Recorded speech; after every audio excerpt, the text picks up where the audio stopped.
Hi friends, welcome back to our channel our colourful Chronicles. మీకు title చూసి అర్థమవుతుంది ఇది హెయిర్ కట్ గురించి అని. పిల్లలు ఎంత డ్రామా చేస్తారో ప్రతి మగపిల్లలు ఉన్న ఇంట్లో వాళ్ళకి ఇది ఐడియా వస్తుంది. మా వాళ్ళైతే హెయిర్ కట్ చేయించుకొని కొన్ని మంత్స్ అయింది. ఫైనల్లీ చూడండి మీ జుట్టు ఇలా ఉందని రికార్డ్ చేసి చూపిస్తే అప్పుడు కదలన్నారు అనమాట. మా హస్బెండ్కి అయితే అంత గ్రోత్ ఏం లేదు, బట్ పనిలో పని వాళ్ళతో పాటు చేయించుకుంటే ఎంకరేజ్మెంట్గా ఉంటుందని మా హస్బెండ్కి కూడా చెప్పాను. తను కూడా చేయించుకున్నాయి, రెడీ అయ్యారు.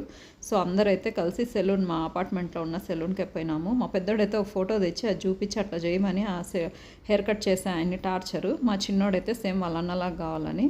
మొత్తానికైతే ప్రతిసారి పెద్ద డ్రామా చేసే వీళ్ళు కదులుతారండి. మా హస్బెండ్ తప్పించి హెయిర్ కట్కి ఆ ముగ్గురులో మా హస్బెండ్ ఒకరే కొంచెం ఇంట్రెస్టింగ్గా హెయిర్ కట్ చేయించుకుంటారు. సో ఆఫ్టర్ హెయిర్ కట్ మా పెద్దోడైతే పూర్తిగా ట్రాన్స్ఫర్మేషన్ అయిపోయినాడు. వాళ్ళు ఏదో జెల్ పెట్టి ఏదో స్టైలింగ్ చేస్తున్నారు. ఇది మా హస్బెండ్ లుక్, అది మా చిన్నోడి లుక్. మొత్తానికైతే ముగ్గురికి హెయిర్ కట్ వీకెండ్ ఫినిష్ అయిపోయింది. మా చిన్నోడైతే చాలా ఇరిటేషన్లో ఉన్నాడు హెయిర్ కట్ చేయించినామని.